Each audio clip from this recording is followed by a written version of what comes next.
Jeanine. And joining me now here in Washington, D.C. is Jason Miller, the communications director and the President-elect Trump's transition team member. All right. Good evening, Jason. Good evening. What a great time to be alive.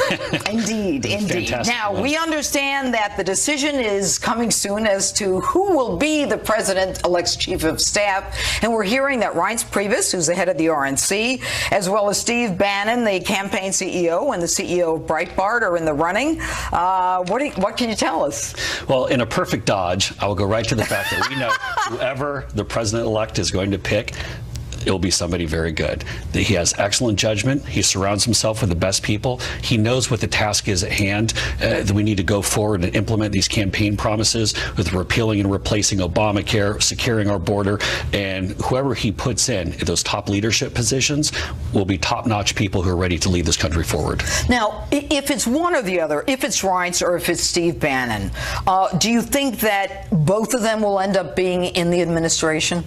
Both played critical roles on the campaign, with Chairman Priebus running the RNC and Steve Bannon doing a fantastic job as the campaign CEO. I'd also mention that Kellyanne Conway being the first woman I was going to get to Kellyanne. To manage a presidential race, or a successful presidential race. Very historic, and she did a fantastic job. And really, we had a great team all the way top to bottom. Really powerful people who spoke their mind, who knew how to get things done. I think it was a big part of the reason we're able to build the support structure around the president-elect. But do you think that both Reince and Steve would both be in the White House with the president? I know the president-elect respects both of their counsels, and I think you'll see he'll continue to respect. All right, so let's talk about Kellyanne Conway, the first woman to actually run a successful presidential campaign.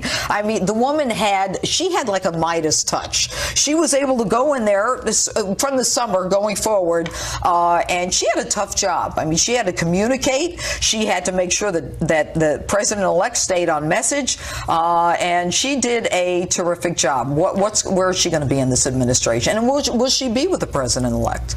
I think she'll be probably wherever she wants to be. I think the president-elect very much respects her counsel and her opinion, not just as a campaign spokesperson, but I think as a sounding board and someone who has a lot of ideas on how to implement this vision. And that's one of the things that, as people start to talk about the untold stories of the campaign, is really how well everybody got along, how everyone was singularly focused on Mr. Trump's vision and what we had to do. And even, I'll tell you this about Kellyanne, even in the toughest days we had on the campaign, never once wavered, never once blinked, always focused, always firmly believed that we were going to get the win. And I can tell you, even behind the scenes, never once faltered. And so very impressive job by her and really the entire team. You know, Jason, it was a tough campaign. I mean, you know, between the media and everything coming at you. I mean, even the Pope came after you guys. I mean, it was just unbelievable. And yet there was always this conviction that it was going to happen. And you had a candidate who worked 24/7. I mean, I know the man. I mean, the man he just doesn't tire. There was never a moment when people said, my God, this isn't going to happen? No. I mean, there was really this firm belief among everyone on the campaign team. It didn't matter if it was Steve Bannon at the top or if it was the folks who were walking precincts, that this was a candidate who was going to win this race. And I think as you saw Mr. Trump on the campaign trail, the tens of thousands, 20,000 that we had in Tampa that would show up for these campaign rallies and these speeches that he would give. And I think that's something that he really didn't get enough credit for on the campaign trail, was how powerful of a speaker he was and the way that there was something going on. And I will tell you, that even all the data that we were looking at, we knew that Pennsylvania, that we had a shot, but we knew it would be tough. The person who most believed that we were going to win Pennsylvania was Donald J. Trump. And he said, guys, you're missing it. There's something big that's going on here. We have to get back over and over. And the way that people would show up to these rallies and just show their enthusiasm, it was, I mean, you know, pick the greatest speakers of all time, whether it's, you know, Winston Churchill or Ronald Reagan. I mean, Donald Trump was right there as far as the motivating figure. And, you know, I mean, that's almost contrary to what a lot of these pollsters would tell you. They would say, look, you as a candidate thinks everybody's loving you, but, you know, the polls are telling us someone else. But Donald Trump has always been prescient. He's always been a visionary. I mean, he was even prescient about Uma Abedin's husband there, Anthony Weiner, you know, which really, I think, ultimately brought them all down, or Hillary brought herself down, so to speak. But speaking of that, you know, what do you think of Hillary coming out today and saying, you know, FBI Director James Comey is the reason I lost the election? What do you think of that? Look, Mr. Trump won. We know that. There's no reason to pick a fight with Hillary. But the one thing I'll say that since the election, that Mr. Trump has had a very good tone, I think, coming out of the campaign. I think he's been very focused on what he needs to do. Had a good meeting with the congressional leaders when he was up here on the Hill. We're looking forward, and that's really the approach that he's going to take. Because let's be honest, over this past 8 years, the country has grown more divided, not more unified. And I think what you're going to see is with President Trump, after he's sworn in on the 20th, that he is going to be that unifying figure. Are you going to be in the White House, Mr. Miller? That'll be up to the president. All right. Thanks for being with us. Thanks for taking the time. Thanks, Judge. Are you tired? I'm always tired. All right, thanks so much. And my next guest and I had quite a few battles throughout the campaign season over who we believe would be the next president. Take a look. You're never going to vote for Donald. You're never going to vote for Hillary, but she's going to be your president. We're going to be right like back. Coco, I'm bringing you on the week after the election when Donald Trump wins. All right? All right. All right. I'm going to bring me the hanky. I'll be crying. Yeah, you'll be crying? I'll be crying. I'll be laughing. I'll be crying and drunk. Liberal radio show host Coco Sudek joins me now. All right, Coco, you said you'd be crying and drunk. Are you drunk? I am not drunk. I am hungover. My crying comes in fits and starts. Judge, let me tell you, I know how you feel. I felt that way in 2008. I felt that way in 2012.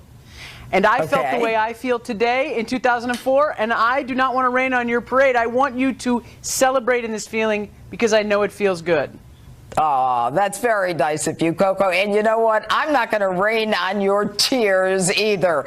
But what I am going to ask you, Coco, is you were totally convinced that the woman, I mean, there was no way that she was going to lose. Why do you think she lost? I think she didn't inspire enough people. Look, I don't actually think Donald Trump won this election as much as I think Hillary Clinton lost it. And I want to be really candid. I do think she is an honorable person. And I know that you don't believe it. I do. But I also think that she didn't inspire the people that Obama inspired.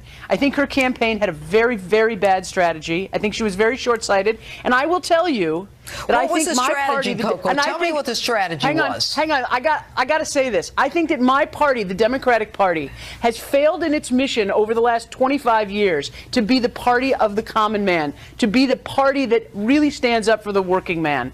And that is a function as much of the Clintons what was the strategy? as anything else. Back up. Coco, back up. What was her strategy? Her strategy was to trash Donald Trump. She didn't have a strategy. And that was a terrible strategy because it didn't do enough about her. But look, I want to say something else. There was nothing to say about her because she didn't have any accomplishments. No. Coco, we're going to have a nice chat tonight. I don't want to fight with you tonight. Judge, I don't want to fight either. I want to say something, and I'm saying this from the bottom of my heart. Hillary Clinton's career in public life is over, okay? And we now have a new president, and I don't dispute that. He is our president. He will be our president. But I do want to say something, and this is really important. Okay. There are people who are not white, straight Christian males who are truly terrified for their safety right now because there are people who support Donald Trump who are going around and are terrorizing people, and these reports are coming out all the time. Oh, stop it! You know what, Coco? You as a supporter, you know what? Donald Trump is not the president yet. And you as a supporter, I'm not saying it's Donald Trump. To come you out as a supporter of Donald Trump Clinton to come out and Donald Trump owe an obligation to this country to say something, to say that we need to be peaceful, and to say to your own people that we are all Americans and we deserve safety and peace. And you as a supporter owe it to this country to say it. Election night, he said exactly that. He handled it with complete class and elegance. People are being terrorized on the streets. Has divided this country, Coco. No. People are being what? Then forget it. Barack Obama is almost done. Barack Obama is almost done. Barack Obama is almost finished with his term. And what I'm telling you is, even if you don't believe it, there are people who are terrified of your supporters. My supporters, Coco, let me ask you a Donald question. Trump supporters I spent 30 and years, your supporters. Coco, and you listen, need to denounce this now. Coco, you need to stop. I spent 30 years in law enforcement. If someone is hurting you, you go to the police, you get them prosecuted, go to jail. Yes, stop in a blaming perfect Donald world, Trump. that is the way you do it. Trump, there is a leadership problem right now on the floor, Coco. There is not a question on the floor. Donald Trump needs to denounce this now. My question is this. Barack Obama is the one who divided this country, and this election was a referendum on his policies, on his divisiveness, and what he has done to this country. Let me answer that. And that is why we are in this mess. Let me answer that. Answer it. President Obama never stood up at a rally and said, hit that person, get him out of here. He never said that he wanted to build a wall and you know what? We need to build a wall. Most a whole group of people. He never said do. he wanted to keep Muslims out of the country. Donald Trump has done all of that. Now, Donald Trump is the president of the United States. You know why? Because some Americans are having the necks cut off by Muslim jihadists. So get over it. That's not an issue. I thought we were going to have a nice discussion. Right now, there are Americans that are terrified. Do you understand that, Judge? Yeah, there are they Americans may be terrified. that are being terrorized on the streets. Too. And you know what? Here's the bottom line. You got a problem? Call the police. All right? There are swastikas being painted on dormitories. There are hijab. People are being threatened who are wearing hijabs. Thank you very much. Thank you for being here tonight. Thank you, Coco Sudak. And next, Justice Goes to Hollywood. Two of Donald Trump's biggest celebrity supporters are standing by to talk about Coco. No, to talk about their reactions to election night and what they expect for a Trump presidency. Scott Baio and Stephen Baldwin are next. And later, I scoped out President-elect Donald Trump's new digs, the White House here in D.C. Justice rolls on in a moment. This program task is at hand that we need to go forward and implement these campaign promises with repealing and replacing Obamacare, securing our border, and whoever he puts in those top leadership positions will be top-notch people who are ready to lead this country forward. Now, if it's one or the other, if it's Reince or if it's Steve Bannon, do you think that both of them will end up being in the administration? Both played critical roles on the campaign, with Chairman Priebus running the RNC and Steve Bannon doing a fantastic job as the campaign CEO. Are in the running. What can you tell us? Well, in a perfect dodge, I will go right to the fact that we know whoever the president-elect is going to pick, it'll be somebody very good.